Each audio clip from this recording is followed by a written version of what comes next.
والصلاة والسلام على رسول الله وعلى آله وصحبه أجمعين ومن تبعهم بإحسان إلى يوم الدين. أشهد أن لا إله إلا الله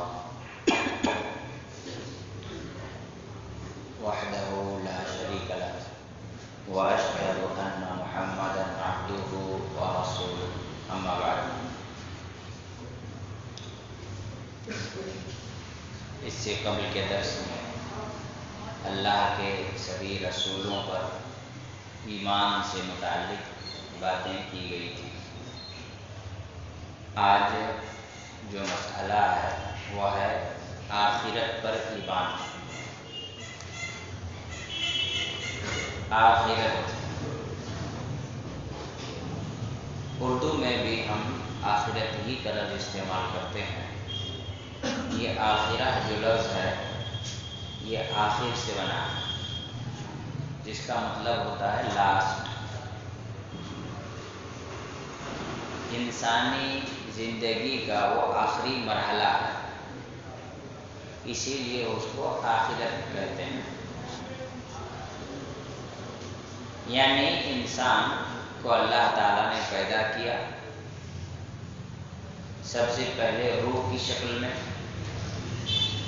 آدم علیہ السلام کے پشت سے نکال کر سب سے وعدہ لیا کہ کیا میں تمہارا رب نہیں ہوں. سب نے وعدہ کیا کہ ہاں اللہ تو ہمارا رب ہے، ہم تیری ہی عبادت کریں گے. اس کے بعد پھر انسان کی زندگی کا دوسرا مرحلہ ہوا ماں کے پیٹ کا مرحلہ. پھر تیسرا مرحلہ اس کی زندگی کا ہوا دنیا کا مرحلہ کہ جب انسان اس دنیا میں آتا ہے تو ایسی صورت میں پیدا ہونے سے لے کر مرنے تک ایک پیریڈ ہے، ایک مرحلہ ہے. اور پھر انسان مر جائے گا، قبر کا مرحلہ، اور قیامت کے دن دوبارہ اٹھایا جائے گا، وہ آخری مرحلہ ہوگا. اس کے بعد انسان کی زندگی میں کوئی مرحلہ نہیں ہے، وہ آخری مرحلہ ہے، ہمیشگی کا، ہمیشہ رہنے والا، کبھی نہ ختم ہونے والا، لاسٹ اور آخری پڑاؤ انسان کی زندگی کا آخری مرحلہ ہے. اسی لیے اس کو آخرت کہتے ہیں. اور آخرت کا دن اس لیے کہتے ہیں کیونکہ اللہ رب العالمین نے قرآن مجید میں یوم الآخرہ کہا، قیامت کا دن، آخرت کا دن. اس کو یوم الحساب بھی کہا جاتا ہے، حساب و کتاب کا دن، کیونکہ رات نہیں ہوگی دوبارہ، اس لیے وہ دن. اسی طرح سے اس کو یوم القیامہ بھی کہا جاتا ہے. قیامہ مطلب قائم ہونے والی، یعنی جس کے قائم ہونے میں مکمل یقین ہو، اٹل ہو، اس کا وقوع ہونا، اس کا قائم ہونا کسی بھی صورت میں نہ ٹل سکتا ہو، تو قیامہ. اسی طرح یوم الدین بھی کہا گیا، مالکی یوم الدین. تو اللہ رب العالمین نے قرآن مجید میں آخرت کو الگ الگ الفاظوں سے بیان کیا ہے.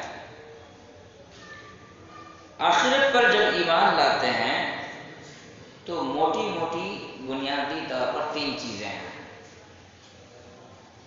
اس کے ضمن میں کچھ چیزیں اور آتی ہیں. پہلی بات، قیامت کے دن پر ایمان لانے کا مطلب ہوا انسان کا دوبارہ زندہ ہونے پر ایمان لانا. دوسری بات، انسان کے حساب و کتاب کیے جانے پر ایمان لانا. تیسری بات، جنت و جہنم پر ایمان لانا. یہ تینوں کی تینوں چیزیں کیا ہیں؟ آخرت کے سلسلے میں بنیادی باتیں ہیں. اس کے اندر ہی آپ قبر کا بھی ذکر کر سکتے ہیں، کیونکہ قبر آخرت کی پہلی سیڑھی ہے جس کو برزخ کہا جاتا ہے. راستہ، دنیا کی زندگی کو آخرت کی زندگی سے جوڑنے کا ایک راستہ ہے، تو اس کو برزخ کہا جاتا ہے. پر ایمان لانا ضروری ہے وہ ہے الایمان بالبعث، دوبارہ زندہ کیے جانے پر ایمان لانا۔ دوبارہ پیدا ہونے پر ایمان نہیں لانا، دوبارہ زندہ کیے جانے پر ایمان لانا۔ اللہ رب العالمین کسی بھی انسان کو قیامت کے دن دوبارہ پیدا نہیں کرے گا، اس کی تخلیق نہیں ہوگی، ہے نا؟ جیسا کہ غیر مسلموں کے یہاں عقیدہ ہے آواگمن کا۔ آواگمن کا معنی ہوتا ہے آنا اور جانا۔ ان کے یہاں ایمان کا، ان کے عقیدے کا حصہ ہے کہ انسان 7 مرتبہ پیدا ہوگا، 7 مرتبہ پیدا ہوگا اور 7 مرتبہ مرے گا۔ اس کے بعد وہ جا کے خدا سے مل جائے گا، برہما سے مل جائے گا 7 بار کے بعد۔ تو انسان اس دنیا میں 7 مرتبہ پیدا ہوگا، اس کا مطلب کیا ہوا؟ 7 مرتبہ ماں کے پیٹ سے پیدا ہوگا، اس کا 7 مرتبہ بچپن گزرے گا، 7 مرتبہ نوجوانی گزرے گی، 7 مرتبہ جوانی گزرے گی، 7 مرتبہ بڑھاپا ہوگا۔ یہ ہوتا ہے 7 مرتبہ پیدا ہونے کا معاملہ۔ اللہ رب العالمین نے انسان کو ایک ہی بار پیدا کیا ہے، دوبارہ اللہ تعالیٰ پیدا نہیں کرے گا، بلکہ اس کو زندہ کرے گا۔ مطلب یہ ہوا کہ اس انسان کا دوبارہ بچپنا، جوانی، بڑھاپا، یہ ساری چیزیں نہیں آئیں گی۔ تیسری بات اس سلسلے میں یہ ہے کہ 7 مرتبہ پیدا ہونے کا جو کانسیپٹ ہے اس میں یہ ہے کہ انسان 7 مرتبہ اس دنیا میں آئے گا اور اپنے اچھے اور برے کام کرے گا، ہے نا؟ انسان پیدا ہوگا دوبارہ، پھر اچھے کرم کرے گا، پھر مرے گا، پھر پیدا ہوگا، پھر اچھے کرم کرے گا، یعنی وہ انسان کیا کرے گا؟ اس کو 7 مرتبہ عمل کرنے کا موقع ملے گا۔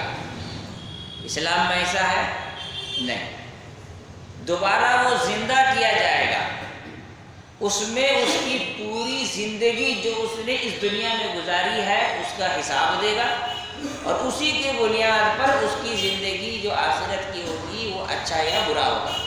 دوبارہ اس کو پیدا ہو کر کے عبادت کرنے کا موقع نہیں ملے گا۔ وَلَوْ تَرَىٰ إِذِ الْمُجْرِمُونَ نَاكِسُو رُءُوسِهِمْ عِندَ رَبِّهِمْ رَبَّنَا أَبْصَرْنَا وَسَمِعْنَا فَارْجِعْنَا نَعْمَلْ صَالِحًا إِنَّا مُوقِنُونَ۔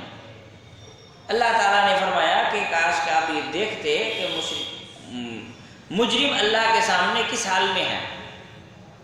نَاكِسُو رُءُوسِهِمْ، اپنے سروں کو جھکائے ہوئے ہیں، کہتے ہیں ربنا، اے ہمارا رب، ابصرنا، ہم نے دیکھ لیا، ہم نے سن لیا، ابصرنا وسمعنا، فرجعنا، ہم کو دوبارہ اس دنیا میں بھیج، نعمل صالحا، ہم اچھے کام کریں گے، انا موقنون، ہم ایمان لانے والوں میں سے ہو جائیں گے۔ تو انسان دوبارہ اس دنیا میں آنے کے لیے اللہ تعالیٰ سے منت سماجت کرے گا، لیکن اللہ رب العالمین اس کو دوبارہ اس دنیا میں نہیں بھیجے گا۔ ہمارے یہاں بعض لوگ کیا، ایک دفعہ میں نے ڈاکٹر ذاکر نائک کو سنا، کوئی غیر مسلم نے سوال کیا تو کہا کہ ہمارے یہاں 7 جنموں کا ذکر ملتا ہے، آپ کے یہاں تو ایک ہی زندگی ہے۔ تو انہوں نے اس کو سمجھانے کے لیے کہا کہ دیکھیے، ایک طرح سے ہمارے یہاں 2 زندگی ہے، بات صحیح ہے، 2 زندگی ہے، لیکن دوبارہ پیدائش نہیں ہے، یہاں چک گئے ہو۔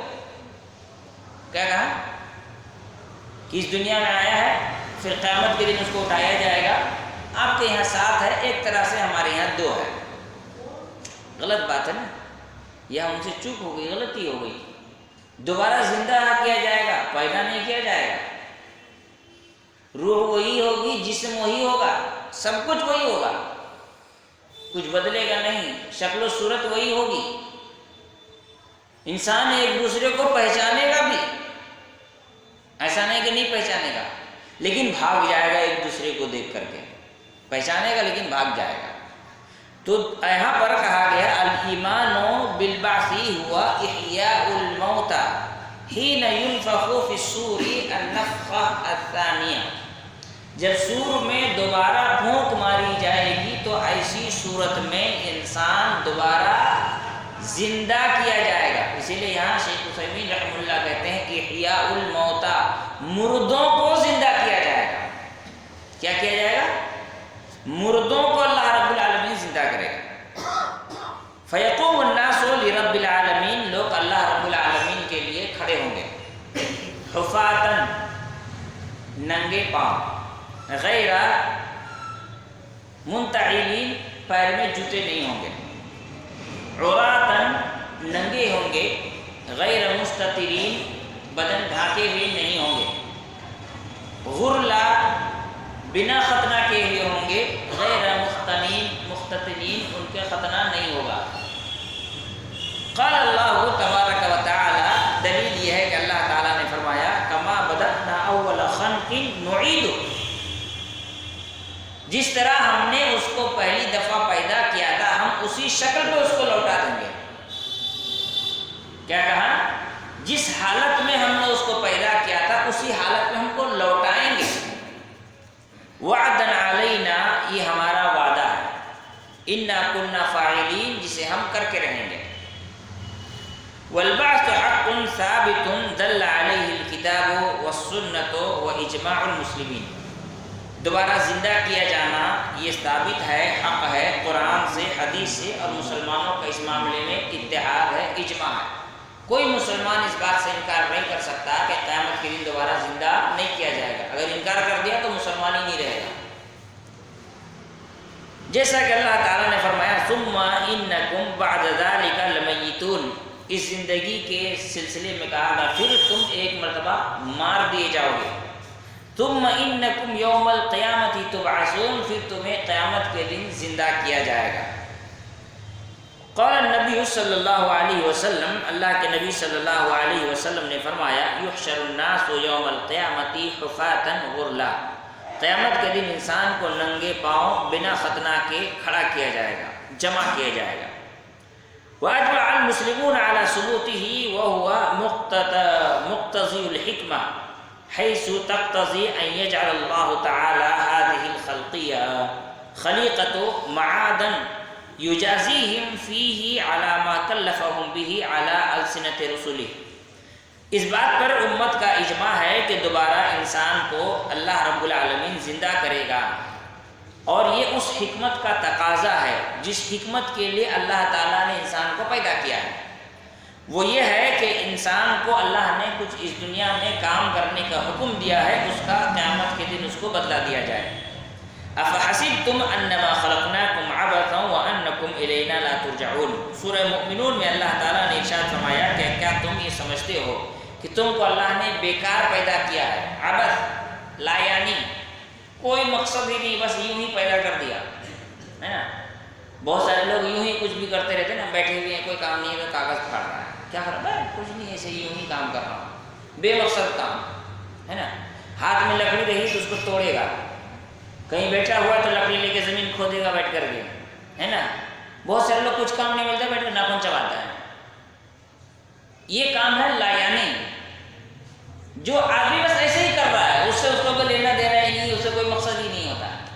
اللہ تعالیٰ نے فرمایا افحسبتم انما خلقناکم عبثا، کیا تم نے سمجھا تم کو ابھی ہم نے یوں ہی پیدا کر دیا بنا مقصد کے، بس ایسے ہی بلا وجہ پیدا کر دیا. وانکم الینا لا ترجعون، اور تم کو ہمارے پاس لوٹ کر کے نہیں آنا ہے. اللہ رب العالمین نے اس سوال میں اس بات کا انکار کیا. کس بات کا؟ کہ جو یہ کہتا ہے کہ ہم دوبارہ اٹھائے نہیں جائیں گے. اذا متنا وكنا ترابا ذلك رجع بعید، سورہ قاف میں اللہ تعالیٰ نے ارشاد فرمایا کہ کفار کہتے ہیں کہ اذا متنا وكنا ترابا، کہ کیا جب ہم مر جائیں گے اور مٹی مل جائیں گے، مٹی ہو جائیں گے، وكنا ترابا، مٹی ہو جائیں گے، ذلك رجع بعید، تو پھر دوبارہ اٹھایا جانا تو بہت دور کی بات ہے، یہ تو ہو ہی نہیں سکتا، یہ مشکل ہے. کفار نے جو یہ بات کہی، اللہ تعالیٰ نے اس کا جواب دیا کہ کیا تم کو لگتا ہے کہ اللہ نے تم کو بس ایسے ہی پیدا کر دیا، تم کو واپس آنا نہیں ہے ہمارے پاس.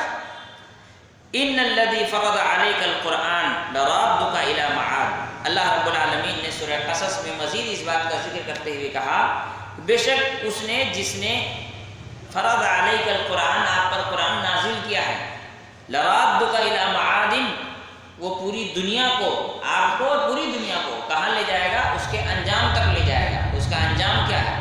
زندگی کا انجام اس کا حساب و کتاب۔ لہذا قیامت پر ایمان جب لاتے ہیں تو پہلی چیز انسان کا دوبارہ زندہ کیا جانا، دوسری چیز الایمان بالحساب والجزاء، حساب اور جزا پر ایمان لانا، یعنی اللہ حساب کرے گا اور پھر اس کو بدلہ بھی دے گا، حساب بھی ہوگا اور بدلہ بھی ہوگا۔ یحاسب العبد علی عملہ، انسان کے عمل کا حساب لیا جائے گا، ویجازی علیہ، اور اسی کی بنیاد پر اس کو بدلہ دیا جائے گا۔ وقد دل علی ذلک الکتاب والسنہ واجماع المسلمین، اس معاملے میں قرآن، حدیث اور اجماع امت تینوں دلیلیں موجود ہیں۔ اللہ تعالیٰ نے فرمایا ان الینا ایابہم، سورہ غاشیہ کے آخر میں کیا کہا؟ ان الینا ایابہم، یقیناً ہمارے پاس ہی ان کو لوٹ کر کے آنا ہے۔ ثم ان علینا حسابہم، اور پھر ہمارے ہی اوپر اس کے حساب لینے کی ذمہ داری بھی ہے، ہم ہی اس کا حساب لیں گے۔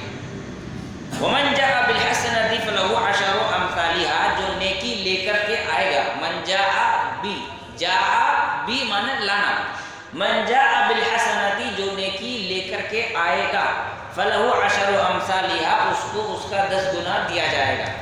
ومن جاء بالسیئۃ، جو گناہ لے کر کے آئے گا، فلا یجزی الا مثلها وهم لا یظلمون، تو اسے نہیں بدلہ دیا جائے گا سوائے اتنا جتنا اس نے کیا، یعنی گناہ کا بدلہ کتنا ہوگا؟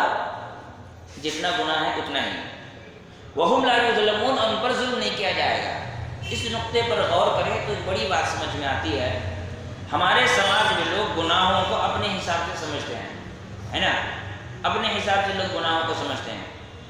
کوئی آدمی اگر مثال کے طور پر زانی ہے تو لوگ اس سے نفرت کرتے ہیں کہ وہ زانی ہے، اور کوئی اگر مشرک ہے تو کوئی فرق نہیں پڑتا اس کو، اس سے ہم نہیں کہتے کہ زانی سے محبت کرو، بلکہ ہم یہ کہتے ہیں کہ مشرک سے اس کے مقابلے میں کئی گنا زیادہ نفرت ہونی چاہیے، اس لیے کہ زانی کی جو سزا ہے اس کے مقابلے مشرک کی سزا کیا ہے؟ زیادہ خطرناک ہے۔ اور اللہ نے کہا جو جتنا گناہ کرے گا اتنا ہی سزا دوں گا۔ اس کا مطلب کیا ہوا؟ شرک بھلے ہی دکھنے میں چھوٹا معلوم ہوتا ہو دنیا کے لوگوں کو، لیکن یہ شرک اتنا خطرناک ہے کہ اس کے مقابلے میں دنیا کے سارے گناہ اللہ رب العالمین کی نظر میں چھوٹے ہو جاتے ہیں۔ تو کوئی بھی گناہ انسان کی نظر میں چھوٹا نہیں ہونا چاہیے۔ اس کے بعد اللہ تعالیٰ نے قرآن مجید میں ایک اور جگہ کہا وَنَزَعُ الْمَوَازِينَ الْقِسْطَ لِيَوْمِ الْقِيَامَةِ، قیامت کے دن ہم میزان نصب کریں گے، ترازو لائیں گے۔ فَلَا تُظْلَمُ نَفْسٌ شَيْئًا، تو انسان کے اعمال کو تولا جائے گا اور کسی بھی انسان کے ساتھ ظلم نہیں کیا جائے گا۔ وَإِن كَانَ مِثْقَالَ حَبَّةٍ مِّنْ خَرْدَلٍ، اگرچہ کہ اس کے اعمال کی مقدار ایک رائی کے دانے کے برابر ہی کیوں نہ ہو، أَتَيْنَا بِهَا وَكَفَى بِنَا حَاسِبِينَ، جسے وہ ہمارے پاس لائے گا اور ہم کافی ہیں حساب لینے کے لیے۔ یہاں اللہ رب العالمین نے اس بات کا ذکر کیا، جیسا صحیح بخاری کے اخیر میں امام بخاری رحمہ اللہ نے بھی اسی بات کا ذکر کیا کہ انسان کے اعمال کو تولا جائے گا، اس بات پر ایمان لانا واجب ہے۔ اللہ تعالیٰ نے کہیں بھی قرآن میں نہیں کہا کہ انسان کے اعمال کو گنا جائے گا، نہیں، کہیں بھی نہیں کہا کہ انسان کے اعمال کو گنا جائے گا، بلکہ کیا کہا؟ انسان کے اعمال کو ناپا جائے گا، تولا جائے گا۔ اگر گنا جائے تب تو بڑی مشکل بات ہو جائے گی، کیونکہ ہماری زندگی میں گناہ کی تعداد نیکیوں کی تعداد کے مقابلے میں زیادہ ہے۔ کاؤنٹ کیجئے، آج دن بھر میں کتنا جھوٹ بولا ہے اور کتنی بار سبحان اللہ کہا ہے، نہیں ملے گا، کوئی کمپیریزن ہی نہیں ہے۔ دن بھر میں آپ نے کتنا بار استغفر اللہ کہا ہے، آپ نے کتنی نیکی کی ہے اور کتنا گناہ کیا ہے، کوئی کمپیریزن نہیں ہے۔ اس لیے اللہ تعالیٰ گناہوں کو تولے گا نہیں، بلکہ گناہوں کو ناپے گا۔ گناہوں کی نپائی اس طرح سے ہوگی کہ اللہ کے رسول صلی اللہ علیہ وسلم نے فرمایا کہ تم بتاؤ صحابہ سے، تم میں سے کسی آدمی کے گھر کے سامنے ایک ندی ہو اور روزانہ اس ندی میں وہ 5 مرتبہ نہاتا ہو، هل يبقى على جسده شيء من الدرن، کیا اس کے بدن میں کوئی بھی گندگی باقی رہے گی؟ تو صحابہ اکرام نے کہا کہ نہیں اللہ کے رسول صلی اللہ علیہ وسلم، ایسا تو ہو ہی نہیں سکتا ہے کہ بہتی ہوئی ندی میں، ٹھہرا ہوا پانی ہو تو کہہ سکتے ہیں پانی گندا ہونے کا پانی کا گندگی بدن میں لگ جائے، بہتی ہوئی ندی میں دن میں 5 مرتبہ جو نہائے گا اس کے بدن میں گندگی کیسے رہ سکتی ہے؟ تو اللہ کے رسول صلی اللہ علیہ وسلم نے کیا فرمایا کہ یہ نماز ہے، دن میں 5 مرتبہ جب انسان نماز پڑھتا ہے تو اس کے گناہ دھو دیے جاتے ہیں۔ تو اس کا مطلب کیا ہوا؟ گناہوں کو، نیکیوں کو جب تولا جائے گا تو ایسی صورت میں اس کی کاؤنٹنگ نہیں ہوگی، اس لیے کہ نیکی اتنا وزنی ہے جو گناہوں کو دھو دیتا ہے، نیکی اتنا وزنی ہوتا ہے جو گناہوں کو دھو دیتا ہے۔ اب اس کو اس انداز سے سمجھیں، آپ سرف ایکسل یا ڈٹرجنٹ پاؤڈر یوز کرتے ہیں، ہے نا، آپ کیا کہتے ہیں صابن کی ٹکیا یوز کرتے ہیں، سائنس یہ کہتی ہے کہ صابن کا جو ٹکیا ہے یا ڈٹرجنٹ پاؤڈر جو ہے وہ اس کا اندر ایک ویٹ ہے، اس کے اندر کیا ہے، ایک بھاری پن ہے، ایک وزن ہے۔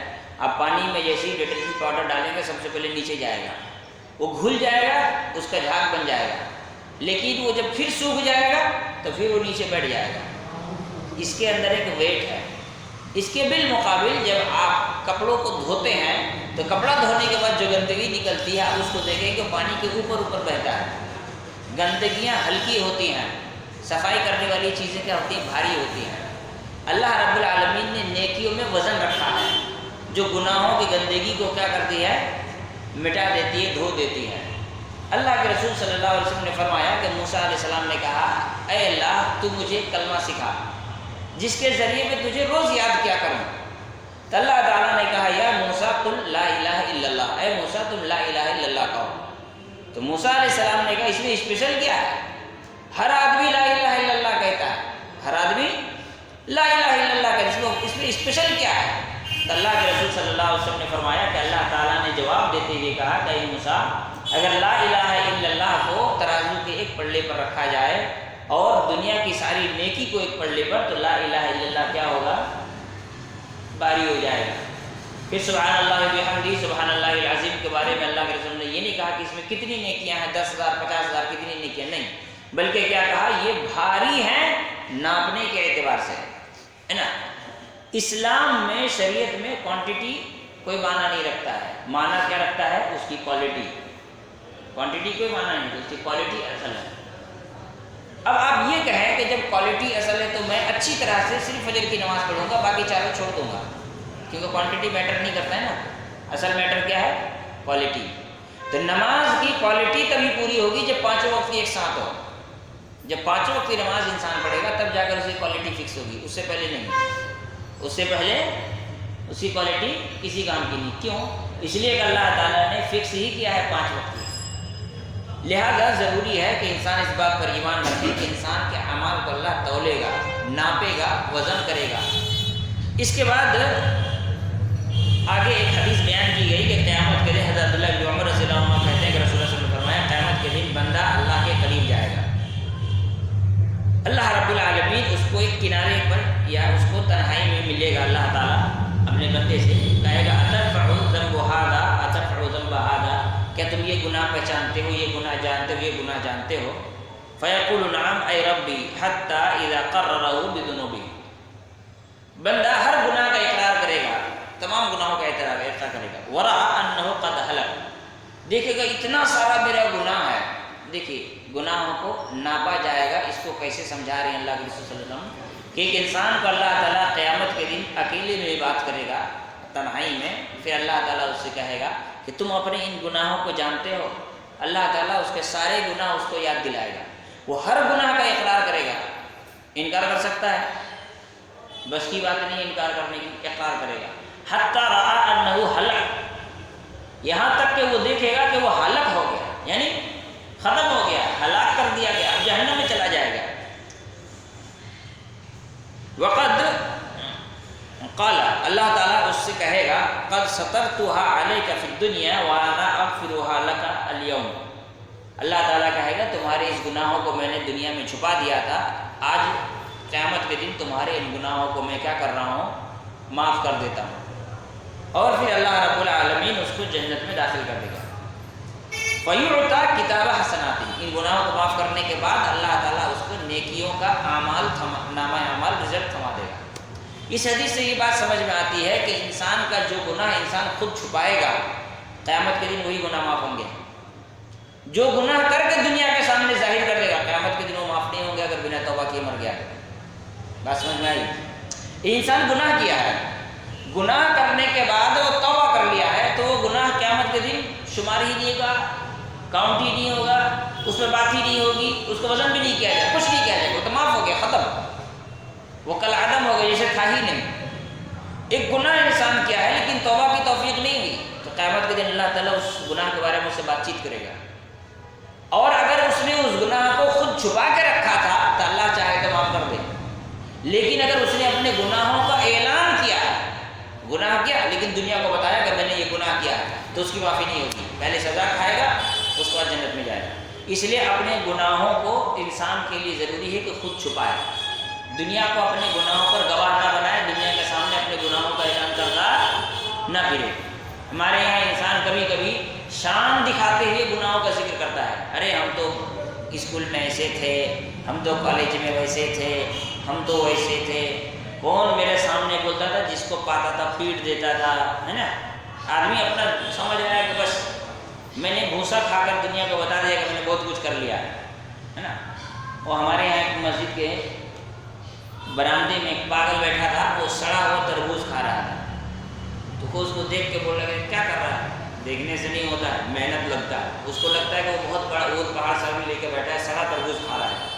ویسے ہی انسان گناہ کرنے کے بعد ڈینگے مارتا ہے, میں نے ایسا کر دیا تو میں نے ویسا کر دیا, کون میرے سامنے ٹک جائے گا, دیکھ لوں گا فلاں کو, ہے نا. وہ اپنے گناہوں کا پرچار کر رہا ہے, اور گناہوں کا پرچار جب کر دے گا تو اللہ تعالیٰ اگر بنا توبہ کی مرا ہے تو اس کے گناہ کو معاف نہیں کرے گا. اس لیے کہ حدیث میں کیا ہے, اللہ تعالیٰ نے فرمایا, اللہ تعالیٰ فرمائے گا کہ میں نے دنیا میں تیرے گناہ کو چھپا دیا تھا, اب یہاں معاف کر رہا ہوں. مطلب جو ظاہر ہو گیا معاف نہیں ہونے والا.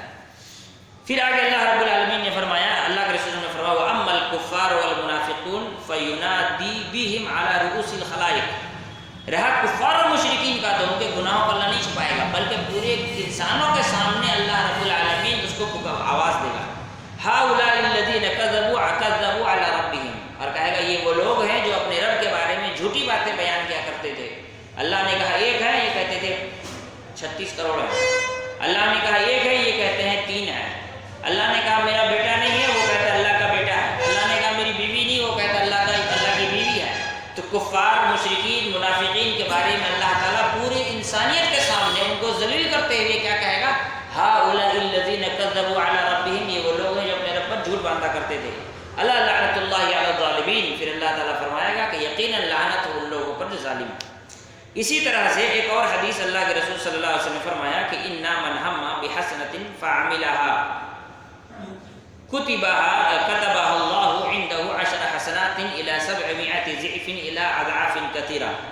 جو آدمی نیکی کا ارادہ کرے اور نیکی کرے, ارادہ کیا پھر نیکی بھی کیا, تو اللہ تعالیٰ اس کے لیے 10 اور 10 سے 700 اور اس سے بھی زیادہ نیکی لکھ دے گا. ومن ہم بسیئۃ فعملها. اور کوئی آدمی اگر گناہ کا ارادہ کرے اور گناہ کرے تو اللہ تعالیٰ كتبها الله سیئۃ واحدہ, صرف اور ایک ہی گناہ لکھے گا. وقد اجمع المسلمون على اثبات الحساب والجزاء على الاعمال. اور مسلمان اس بات پر متفق ہیں کہ حساب و کتاب ہوگا اور اس کے اعمال پر اللہ تعالیٰ بدلا دے گا. وهو مقتضی الحکمہ. اور یہی حکمت کا تقاضا ہے. فإن اللہ تعالیٰ انزل الکتب. اس لیے کہ اللہ تعالیٰ نے کتابیں نازل کی. وارسل الرسل. رسولوں کو بھیجا. وفرض علی العباد قبول ما جاء به. اور مسلمان انسانوں پر یہ واجب کیا کہ جو کچھ قرآن میں اور حدیث میں ہے اس کو قبول کرے. والعمل بما یوجب العمل به منه. اور ان اعمال پر عمل, ان چیزوں پر عمل کرے جس کو اللہ نے اس پر واجب کیا. واوجب القتال المعارضین له واحل دماءهم وذریاتهم ونساءهم واموالهم. اور جو اللہ رب العالمین کے کتاب کو نہ مانے ان سے استطاعت کے اعتبار سے دفاع کرے, لڑے.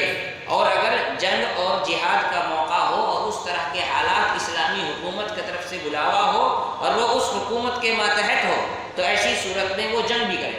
کتنی شرطیں ہو گئی, ایسی جہاد نہیں کرنا. اسلامی حکومت کی طرف سے بلاوا ہو, وہ اس حکومت کے ماتحت ہو.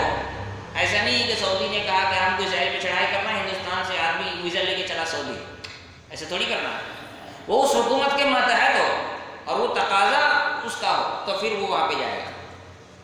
فلو لم یکن حساب، اگر حساب و کتاب نہ ہوتا، ولا جزاء، اور کوئی جزا نہیں ہوتا، لکان ھذا من العبث الذی ينزهه الرب الحکیم عنہ، لیکن اگر حساب کتاب ہی نہیں ہوتا تو انسان کی زندگی بیکار، نبیوں کا بھیجنا بیکار، ساری آسمانی کتابیں بیکار، اور اللہ رب العالمین بیکار چیزوں سے پاک و صاف ہے۔ وقد اشار اللہ تبارک و تعالی الی ذلک، اسی کی طرح اللہ نے اشارہ کرتے ہوئے کہا وَلَنَسْأَلَنَّ الَّذِينَ أُرْسِلَ إِلَيْهِمْ وَلَنَسْأَلَنَّ الْمُرْسَلِينَ، ہم انسانوں سے پوچھیں گے ان چیزوں کے بارے میں جو ہم نے بھیجا تھا، یعنی نبیوں اور قرآن کے بارے میں۔ وَلَنَسْأَلَنَّ الْمُرْسَلِينَ، اور رسولوں سے بھی پوچھیں گے کہ تم نے ہمارا پیغام کہاں تک پہنچایا۔ وَلَنَقُصَّنَّ عَلَيْهِمْ بِعِلْمٍ، اور پھر ہم وہ ساری چیزیں اسے بیان کریں گے اپنے علم کے مطابق جو اللہ تعالیٰ جانتا ہے۔ وَمَا كُنَّا غَائِبِينَ، اللہ رب العالمین کسی کے بھی عمل سے غافل اور غائب نہیں ہے۔